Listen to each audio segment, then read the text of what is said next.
देखो हम आज जो चैप्टर पढ़ने वाले हैं उस चैप्टर का नाम क्या है, मोशन। ये फिजिक्स यानी कि साइंस में आपके फिजिक्स के अंदर आने वाला चैप्टर है, जैसे कि मैंने आपको बताया। अब आप इधर आ जाओ। सबसे पहले इस चैप्टर का नाम देखते हैं, मोशन लिखा हुआ है। ये मोशन का मतलब क्या होता है? मोशन का मतलब समझने से पहले हम दो शब्दों का मतलब समझते हैं। एक शब्द है स्टेशनरी ऑब्जेक्ट और एक शब्द क्या है हमारा, मूविंग ऑब्जेक्ट। पहले आप इन दो शब्दों को समझो। इन दो शब्दों को समझने के बाद, इन दो वर्ड्स को समझने के बाद हम लोग पता क्या समझेंगे, मोशन का मतलब क्या होता है, रेस्ट का मतलब क्या होता है, वो आपको बेटर क्लियर होगा। ठीक है, मैं आपको उसको समझाने की कोशिश करूंगा। तो फिजिक्स के पहले चैप्टर के साथ शुरुआत कर रहे हैं हम लोग। फर्स्ट वर्ड है हमारा स्टेशनरी ऑब्जेक्ट। क्या होता है स्टेशनरी ऑब्जेक्ट? ठीक है, objects which are fixed at one place is called stationary object. मतलब क्या हुआ, स्टेशनरी ऑब्जेक्ट वो ऑब्जेक्ट होते हैं जो एक जगह पर फिक्स रहते हैं, जो अपनी जगह बदलते नहीं हैं, उन्हें हम क्या बोलते हैं, स्टेशनरी ऑब्जेक्ट। तो ऐसे ऑब्जेक्ट जो एक जगह फिक्स रहते हैं, अपनी जगह चेंज नहीं करते हैं, ठीक है, उसे हम स्टेशनरी ऑब्जेक्ट कहते हैं। आप अगर एग्जांपल देखो तो लिखा है ट्री, हाउसेस, फैक्ट्री एटसेट्रा। इसका मतलब क्या हुआ, आप अगर घर को लो, आप फैक्ट्री को लो, पेड़ों को लो, क्या ये अपनी जगह बदलते हैं? नहीं बदलती, अपनी जगह पे ही रहते हैं। जैसे आपने कोई बचपन में गांव में अपना पेड़ देखा होगा, गांव वगैरह जाते हो तो वहाँ कोई पेड़ को देख के आते हो, वो आम का पेड़ अभी भी वहीं पे होगा, उसने जगह नहीं बदली। वो आपके साथ यहाँ दिल्ली नहीं आ गया, आपके साथ यहाँ पर नहीं आ गया जहाँ आप अपने गाँव से, है ना। जैसे आपका घर है, यहाँ पर जिस घर में आप रहते हो सालों से वहीं पे, उसने अपनी जगह बदली? अभी तक नहीं बदली है। कोई फैक्ट्री है, क्या उसने अपनी जगह बदली है? नहीं बदली है। ठीक है, तो ऐसे ऑब्जेक्ट जो अपनी जगह बदलते नहीं है, चेंज नहीं करते हैं, उन्हें हम क्या बोलते हैं, स्टेशनरी ऑब्जेक्ट। लेकिन ऐसे ऑब्जेक्ट जो अपनी जगह बदल देते हैं, मूविंग ऑब्जेक्ट कहते हैं उन्हें। Object which are not fixed at one place for longer period of time is called moving object. मतलब क्या हुआ, ऐसे ऑब्जेक्ट जो अपनी जगह फिक्स नहीं रखते हैं लंबे समय के लिए, मतलब वो एक जगह ना ज्यादा देर तक नहीं रुकेंगे। एग्जाम्पल में birds, human beings, car etcetera. These above objects are not stationary all the time. आप ध्यान से देखो, एक चिड़ियों को लो, जानवरों को लो, चिड़िया समझते हो, बर्ड्स, जानवर को लो, एनिमल्स, ह्यूमन बीइंग्स, हम खुद को लो, ह्यूमन बीइंग्स है ना हम लोग। अगर हम इंसानों की भी बात करें तो क्या यह एक जगह फिक्स है?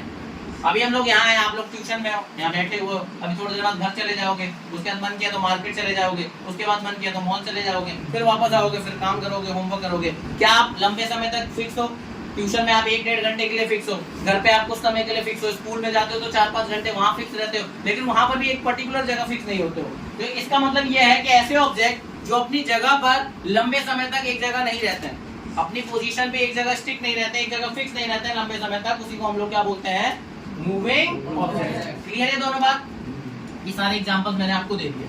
अब इसके बाद फिजिक्स के अंदर दो वर्ड, एक है मोशन और एक है रेस्ट। इन वर्ड को समझो, क्योंकि चैप्टर का नाम मोशन है तो मोशन को समझना जरूरी है। क्या मतलब होता है मोशन का? देखो, फिजिक्स में मोशन का मतलब क्या होता है, a body is said to be in motion और moving when its position changes continuously with respect to short में लिखा है WRT, with respect to WRT, a stationary object taken as reference point. मतलब क्या कह रहा है कि एक बॉडी को मैं मोशन में पता है कब कहूंगा, जब वो अपनी जगह, अपनी पोजीशन चेंज करेगा या करेगी रेफरेंस पॉइंट के हिसाब से। रेफरेंस पॉइंट मतलब जो आपने किसी भी स्टेशनरी ऑब्जेक्ट को, रुके हुए ऑब्जेक्ट को क्या मानोगे, स्टेशनरी। अच्छा, रुके हुए ऑब्जेक्ट को स्टेशनरी क्यों मान रहे हो? क्योंकि उसकी जगह चेंज नहीं होती, तो आप कंपेयर करके देख सकते हो। एग्जांपल में देखो, आपने इसको रेफरेंस पॉइंट मान लो, ये इसको मान लो, ये स्टेशनरी है, कहीं नहीं जाने वाला। मैं भी यहाँ पे खड़ा हूँ, 1 second, 2 second, 3 second, 4 second, 5 second, 6 second, ऐसे टाइम बीता और मैं यहाँ आ गया। उस स्टेशनरी ऑब्जेक्ट से मैंने क्या करा, कुछ सेकंड के बाद मैं यहाँ पहुंचा, इसका मतलब मैंने क्या करा है, अभी मोशन किया, क्योंकि मैंने पोजीशन चेंज करी। मैं एक बॉडी हूं, अगर बॉडी मोशन में कहलाएगी जब वो अपनी पोजीशन एक जगह से दूसरी जगह चेंज करेगी। किसके हिसाब से? रेफरेंस पॉइंट के हिसाब से। टाइम तो आपका बढ़ता रहेगा विद रिस्पेक्ट टू टाइम, और रेफरेंस पॉइंट तो फिक्स है और टाइम भी साथ में, तो उसी चीज को हम क्या बोलेंगे, मोशन में कहेंगे उस बॉडी को। एग्जांपल अगर आप देखोगे तो यहाँ पे बोला है कि अगर when the position of car changes with respect to a stationary object like tree. ठीक है, मान लो एक पेड़ है, वहां पर एक कार खड़ी थी, एक पोजीशन ए पे, पेड़ के यहाँ पास में, ठीक है, एक पोजीशन। कुछ सेकंड बाद क्या हुआ, वो कार जो है वो बी पोजीशन पे आ गई। तो इसने क्या करा, इसको हमने रेफरेंस पॉइंट माना था, इसके हिसाब से इसने क्या करा, अपनी पोजीशन चेंज करी। तो मैं कह सकता हूँ ना, कार ने यहाँ ए से लेके बी के बीच में क्या किया होगा, मोशन किया होगा। मोशन क्यों कह रहे हैं, क्योंकि इसने अपनी जगह चेंज करी है रेफरेंस पॉइंट के हिसाब से। अब बात करते हैं रेस्ट की। मोशन क्लियर हो गया। Rest, a body is said to be at rest if its position does not change with respect to a reference point। एक बॉडी को मैं रेस्ट पे कहूंगा अगर वो अपनी पोजीशन चेंज नहीं करता है रेफरेंस पॉइंट के हिसाब से। रेफरेंस पॉइंट बहुत इंपॉर्टेंट है, मैं अभी आपको एक एग्जांपल दूंगा लिंक करने के लिए, ठीक है, तब आपको समझ आएगा रेफरेंस पॉइंट ही क्यों ले रहे हैं। तो अगर कोई बॉडी अपनी पोजीशन चेंज नहीं करती है रेफरेंस पॉइंट के हिसाब से, तो उसे मैं क्या कहूंगा, उस बॉडी को रेस्ट पोजीशन पे, ठीक है। जैसे ये ट्री था, पोजीशन ए पे हमारी कार है, लेकिन कुछ सेकंड बाद भी वो कार अपनी कोई नई पोजीशन पे नहीं आई, तो हम देख सकते हैं कि कार ने अपनी पोजीशन चेंज नहीं करी पेड़ के हिसाब से। जहां 5 सेकंड पहले थे वो 5 सेकंड बाद है, और अभी भी कुछ टाइम के बाद भी अगर ये यहीं पे है, तो इसका मतलब ये अपनी पोजीशन चेंज नहीं कर रही है, ठीक है। तो मैं कह सकता हूँ कि कार जो है वो क्या है, रेस्ट पर है। अच्छा, मैं आपको कहता हूँ रेफरेंस पॉइंट, ये रेफरेंस पॉइंट क्यों जरूरी, मैं आपको समझाता हूँ। फॉर एग्जांपल, आप रेलवे स्टेशन पे गए, ठीक है, गांव जाना था आपको या कहीं जाना था, आप उसके लिए क्या गए, रेलवे स्टेशन पे। कहाँ गए, रेलवे स्टेशन, ठीक है। रेलवे स्टेशन पे आप गए आपके दोस्त को छोड़ने के लिए, है ना। तो अगर आप वहां पर जब अपने दोस्त को ट्रेन में बिठा के आ गए, आप प्लेटफॉर्म पे खड़े हो, ठीक है, तो आपके लिए आपका दोस्त अभी क्या है, मोशन में है कि रेस्ट में? आपके लिए आपका दोस्त मोशन में, क्योंकि कोई ना कोई रेफरेंस पॉइंट होगा, उसके हिसाब से आपके दोस्त की पोजीशन बदल दी। लेकिन आपके दोस्त के लिए आप किस में हो, अच्छा रेस्ट में हो, ठीक है। लेकिन जो आपका दोस्त ट्रेन में बैठा है, तो ट्रेन में और लोग भी बैठे होंगे, तो और लोगों के लिए आपका दोस्त किस पोजीशन में, रेस्ट में पोजीशन। देखो, आप कह रहे हो मेरा दोस्त तो मोशन कर रहा है, लेकिन ट्रेन में बैठे हुए लोग क्या कह रहे हैं, वो तो रेस्ट पे। ये क्या हो गया, रेफरेंस पॉइंट बदल गया, क्योंकि जो ट्रेन में लोग बैठे हुए हैं उनके लिए जो रेफरेंस पॉइंट लिया जा रहा है उसके हिसाब से वो रेस्ट पे, लेकिन आप जिस रेफरेंस पॉइंट को ले रहे हो उसके हिसाब से आपका दोस्त पोजीशन चेंज कर रहा है रेफरेंस पॉइंट के हिसाब से, इसीलिए आपने कहा कि वो मोशन में है। बात क्लियर हो गई। तो कोई ऑब्जेक्ट मोशन में है या रेस्ट पे है, आप इसका निचोड़ या कंक्लूजन कैसे निकालोगे, रेफरेंस पॉइंट के अकॉर्डिंग। अगर किसी के लिए रेफरेंस पॉइंट के हिसाब से अगर वो अपनी जगह चेंज कर रहा है, जगह बदल रहा है, तो मोशन में कहलाएगा। लेकिन अगर वो रेफरेंस पॉइंट के हिसाब से अपनी पोजीशन और जगह नहीं बदल रहा है, तो रेस्ट पे कहलाएगा। तो बॉडी रेस्ट भी हो सकती है, मोशन पे हो सकती है, with respect to reference point. Reference point मतलब जो ऑब्जेक्ट को, स्टेशनरी ऑब्जेक्ट को जो कुछ मान रहे हो, निशान मान लो, जैसे आप मानते हो ना ये निशान है, आप मान लो किसी जंगल में गए, तो आप पेड़ों में ऐसे निशान लगाते हो ना, मैं यहाँ से गुजर के गया था, तो आपने उसको रेफरेंस मान लिया।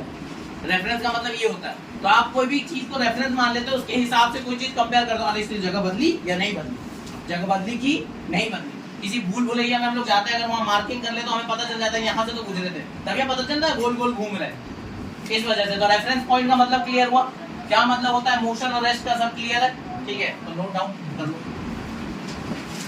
क्या पढ़े थे, मोशन क्या होता है, रेस्ट क्या होता है, समझ आ गया ना मतलब। क्या पढ़ा था, motion, rest, stationary object, moving object क्या होता है वो समझ आ गया। अब इसके बाद हम लोग देखो क्या पढ़ने वाले हैं, मोशन के टाइप। आपने छोटी क्लासेस में मोशन के अलग अलग टाइप पढ़े होंगे। मैंने यहाँ पे नेम्स लिखे हैं, नेम्स लिख रखे हैं, इसका एक्सप्लेनेशन नहीं लिखा क्योंकि वो आप ऑलरेडी पढ़ के आए हो। आप 9th क्लास में हो तो उसके अकॉर्डिंग आपको ही पता होंगे, तब भी मैं आपको एक बार रिवाइज करा देता हूँ, क्विक रिकैप करा रहा हूँ मोशन के टाइप्स का। तो मोशन अलग अलग तरह के, उनमें से कुछ मोशन के नाम मैंने आपके यहाँ पे लिख दिया अलग अलग टाइप में से। पहला है रेक्टिलिनियर मोशन। देखो रेक्टिलिनियर, रेक्टी वर्ड का मतलब होता है स्ट्रेट लाइन में। तो अगर कोई बॉडी स्ट्रेट लाइन में ट्रेवल करती है तो उसे हम क्या बोलते हैं, कौन सा मोशन, रेक्टिलिनियर मोशन। अगला है कर्वीलिनियर, अगर कोई बॉडी कर्व्ड पाथ पे ट्रेवल करती है तो उसे हम क्या बोलेंगे, कर्वीलिनियर। कर्व्ड पाथ मतलब समझते हो ना, जो स्ट्रेट ना हो, टेढ़ा मेढ़ा, ठीक है, तो उसे हम क्या बोलेंगे, कर्वीलिनियर मोशन। अगर कोई बॉडी अपना मोशन सर्कल पाथ में करती है, सर्कल पाथ समझते हो, सर्कल देखा ना ऐसा, तो अगर कोई बॉडी सर्कुलर पाथ में मूव कर रही है तो उसे हम क्या बोलेंगे, सर्कुलर मोशन। इसको याद रखना, क्लास का जो आखिरी टॉपिक होगा इस मोशन में, आखिरी जो टॉपिक होगा ना मोशन का, वो यूनिफॉर्म सर्कुलर मोशन है, तो ये लिंक करेगा ऊपर, तो इसको ध्यान रखना है। तो अगर कोई बॉडी सर्कुलर पाथ पे ट्रेवल कर रही है तो वो सर्कुलर मोशन कहलाएगा। इज इट क्लियर और नॉट? इसके बाद है पीरियोडिक मोशन। पीरियोडिक मोशन का मतलब क्या होता है? अगर कोई बॉडी अपने मोशन को एक फिक्स टाइम के बाद रिपीट कर रहा है तो उसे हम क्या बोलते हैं? Periodic motion. कोई भी मोशन ले लो, अगर वो एक टाइम के बाद अपने आप को रिपीट करता है तो हम क्या बोलेंगे? पीरियोडिक। जैसे धरती का रोटेशन करना अपने एक्सिस पे, ये भी एक तरह का क्या है? Periodic motion. पेंडुलम को लो, वो भी अपने एक जगह पे टू एंड फ्रो मोशन करता है तो लेकिन फिक्स टाइम में अपने आप को रिपीट कर रहा है तो वो भी कैसा मोशन हुआ?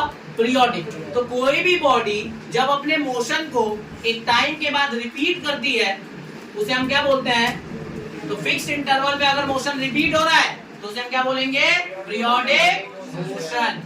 इसके अलावा नॉन पीरियोडिक मोशन जस्ट उल्टा है कि अगर मोशन किसी बॉडी के द्वारा किया गया मोशन एक टाइम इंटरवल के बाद अगर रिपीट नहीं करता है तो वो क्या कहलाएगा? Non periodic motion. ठीक है। और पीरियोडिक में एक एग्जांपल और ले सकते हो, जैसे आपने घड़ी की सुइयां देखी है, आप देखते हो जो सेकंड हैंड क्लॉक है वो हर 60 सेकंड के बाद एक सेम जगह पर आता है तो कैसा मोशन कर रहा है? पीरियोडिक। चाहे कोई भी आप क्लॉक में जो आपकी जो कोई भी हैंड है आप उसको ले लो, वो पीरियोडिक मोशन कर रहा है। नॉन पीरियोडिक मोशन क्या हो जाएगा? जैसे मैं चल रहा हूँ, मैं फिक्स टाइम क्या जरूरी है मैं वापस आऊंगा? नहीं आऊंगा, मैं हो सकता हूँ आऊँ ही ना, तो ये वाला क्या हो जाएगा? Non periodic motion. या और भी कोई मोशन जो एक टाइम के बाद अपने आप को रिपीट ना करे तो क्या कहलाएगा? Non periodic motion. इसके बाद देखो ऑसिलेटरी मोशन।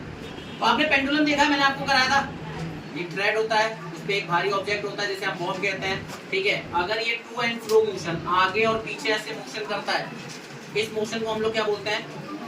ऑसिलेटरी। एक और है, आप पार्क में जाते हो, झूला झूलते हुए देखा है बच्चों को, तो वो स्विंग जो है वो भी क्या करता है? Oscillatory motion. To and fro motion of the object is called oscillatory motion. किसी भी ऑब्जेक्ट का टू एंड फ्रो मोशन होना उसे हम क्या बोलते हैं? Oscillatory motion. अच्छा, यही ऑसिलेटरी मोशन को वाइब्रेटरी मोशन कह दिया जाता है जब वो पार्टिकल लेवल पे होता है। पार्टिकल लेवल पे अगर बॉडी ऐसे टू एंड फ्रो मोशन कर रही है तो उसी मोशन को हम लोग ऑसिलेटरी ना कह के क्या बोलेंगे? वाइब्रेटरी। अच्छा, इसके अलावा भी और टाइप हो सकते हैं, जैसे रोटेशनल मोशन, अपने एक्सेस पे घूमना रोटेशनल मोशन है। रेवोल्यूशनल मोशन, रेवोल्यूशन ये भी एक मोशन है जब बॉडी किसी और ऑब्जेक्ट के चारों तरफ चक्कर काटती है, जैसे प्लेनेट सन के चक्कर काटते हैं। और अगर आप बात करो जो सैटेलाइट है, जैसे कि मून है, वो किसके चक्कर काटते हैं? प्लेनेट के। तो यहाँ पर भी क्या हो रहा है? हमारा रेवोल्यूशन हो रहा है। तो ये भी और भी एग्जांपल है हमारे किसके? टाइप्स ऑफ मोशन के, अलग अलग मोशन के टाइप्स के। ये क्लियर है बात? अगर ये बात क्लियर है तो नेक्स्ट टॉपिक पे चलते हैं। देखो नेक्स्ट टॉपिक क्या है, अभी हमने पीछे अभी जो पढ़ा था कि मोशन है या रेस्ट है वो कैसे पहचानते हैं? रेफरेंस पॉइंट को देख के। चलो ये बात तो क्लियर है कि मोशन और रेस्ट को हम पहचान लेंगे, लेकिन अगर मोशन में ही बात करें तो कोई धीरे चलता है, कोई तेज चलता है। अगर कोई तेज चल रहा है तो मैं तुरंत बता दूंगा कि ये मोशन में, लेकिन अगर कोई धीरे चल रहा है तो तुरंत बताना मुश्किल है। तो अगर कोई ऑब्जेक्ट धीरे चलता है तो उसको मोशन में है या नहीं ये बताने के लिए क्या करना पड़ेगा? उसको गौर करना पड़ेगा, आपको कुछ समय देना पड़ेगा। लेकिन अगर ऑब्जेक्ट ठीक ठाक तेज चल रहा है तो आप तुरंत देख के बता दोगे, अच्छा मैं मोशन में हूँ कि नहीं? मोशन में हूँ। लेकिन अगर मैं ही बहुत स्लो चलता, बहुत स्लो, तो मुझे बताने के लिए, मुझे ये आप लोगों को ये बताने के लिए टाइम लगता कि मैं मोशन में हूँ कि नहीं। अच्छा मैं एग्जांपल लेता हूँ, एक घड़ी है, घड़ी में 3 सुई होती है, second hand, minute hand, hour hand होती है। सबसे तेज कौन सी चलती है? तो आप घड़ी को अगर आपने एक इंस्टेंस पे देखा, मान लो जैसे यहाँ घड़ी बनी हुई है, अगर आप देखोगे तो सबसे पहले क्या पहचानोगे? कौन सा किसका मोशन तुरंत देख लेते हो, ऑब्जर्व कर लेते हो इमीडिएटली। किसको ऑब्जर्व करते हो? किसके मोशन को? सेकंड को, क्योंकि एक सेकंड में वो एक कदम चल चुकी होती है, फिर अगला कदम, तो उससे अगला कदम, क्योंकि अब फास्ट चल रही है इसीलिए मैंने आइडेंटिफाई कर लिया तुरंत कि वो मोशन में। लेकिन आवर और मिनट हैंड को देखो, अगर आप मिनट हैंड को देखोगे तो अगर आपको पता करना है, जैसे मान लो मिनट हैंड 2 पे है, तो आपके उसके मोशन को ऑब्जर्व करने के लिए 2-3 मिनट रुकने पड़ेंगे, क्योंकि 2-3 मिनट के बाद वो थोड़ा आगे बढ़ेगा। 5 मिनट रुकोगे तो 2 से 3 पे आ जाएगा, तो हमें पता चलेगा ये मोशन में। तो हमने टाइम दिया, तुरंत हम नहीं बता पाए। और आवर हैंड के लिए तो कम से कम सेकंड, जो मिनट हैंड है वो कम से कम आधा घंटा या 1 घंटा ट्रेवल करेगी, तब जाके आवर हैंड 2 से 3 पे या 3 से 4 पे आएगा, क्योंकि आवर हैंड सबसे स्लो चलता है। तो कहने का मतलब है इस टॉपिक पे जो मैंने बात बताई ना, उसमें ये बताया है कि मोशन अगर आपको पहचानना है, अगर बॉडी की स्पीड अलग अलग है तो उस केस में पता है जो ऑब्जेक्ट धीरे चलता है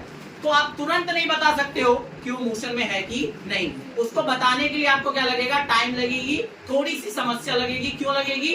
क्योंकि आप तुरंत इमीडिएटली देख के नहीं बता सकते। लेकिन अगर बॉडी फास्ट चल रहा है ठीक ठाक, तो आप तुरंत क्या कर सकते हो, देख के बता सकते हो, इमीडिएटली आप बता सकते हो कि मोशन में है कि नहीं। तो आप यहाँ पर इसको रीड कर लो, यही बात मैंने यहाँ पे लिखी है और यही बात मैंने आपको बताई। ठीक है, इज इट क्लियर? तो यहाँ पे देख लो,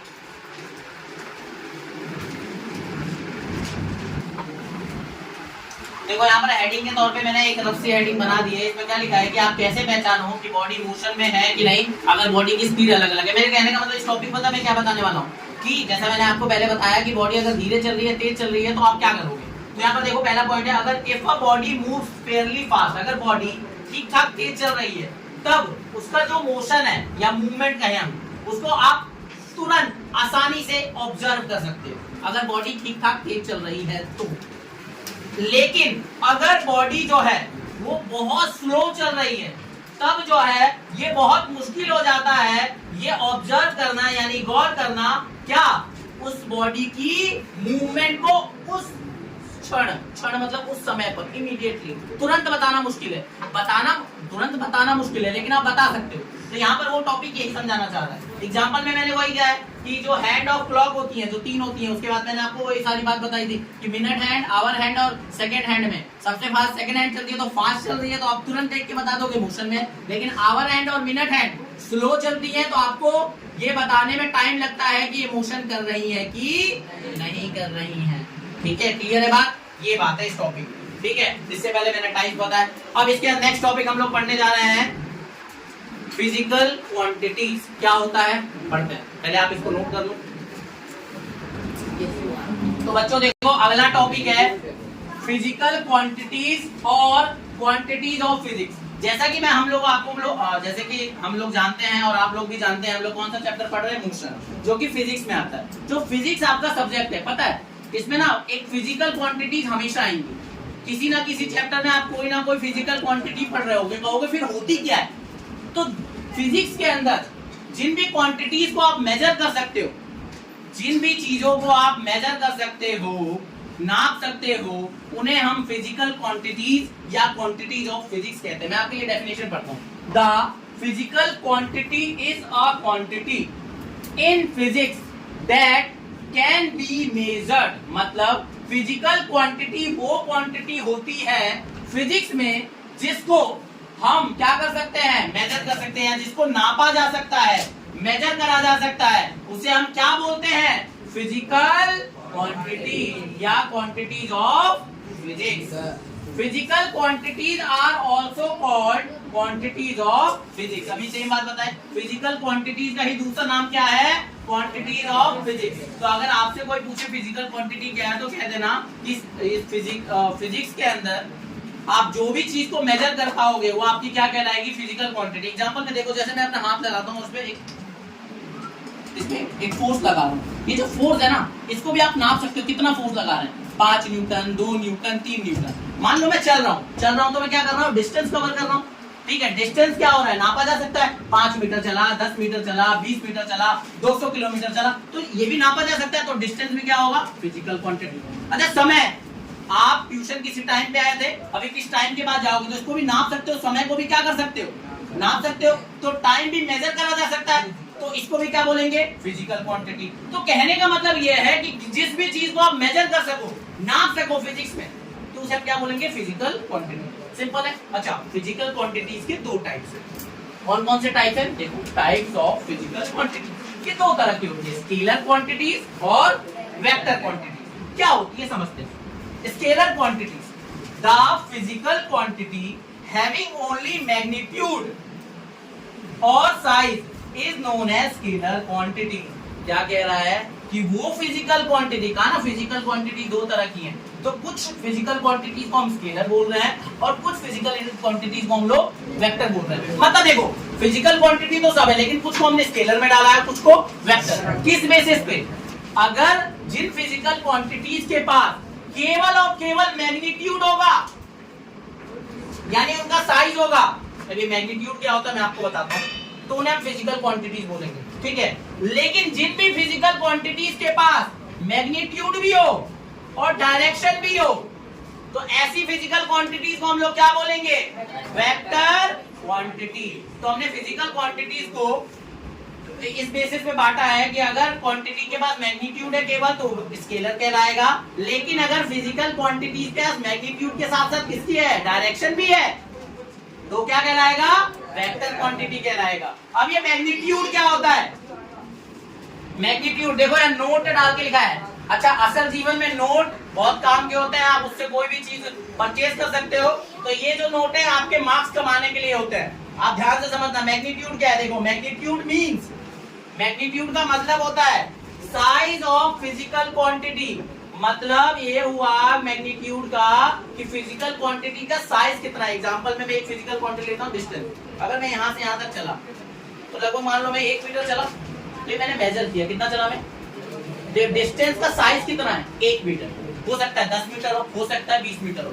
तो जो भी आप मैग्नीट्यूड की आप जो बात कर रहे हो, तो जिस भी फिजिकल क्वांटिटीज की बात हो रही है वो कितना है, वो कितना साइज है उसका, ठीक है। नापने पे आपको कितना मिल रहा है, वो क्या है आपका? क्या है वो?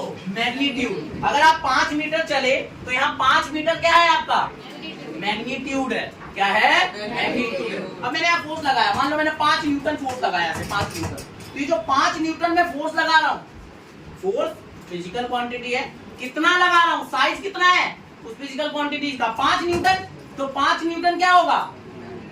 मैग्नीट्यूड होगा, ठीक है। अब ये तो बात क्लियर हो गई। तो जिन भी फिजिकल क्वांटिटीज में केवल मैग्नीट्यूड होगा वो हमारी स्केलर क्वांटिटी, और मैग्नीट्यूड का मतलब क्या होता है मैंने आपको बता दिया। स्केलर वेक्टर क्वांटिटी पे आ जाओ, जिनमें मैग्नीट्यूड के साथ साथ क्या हो?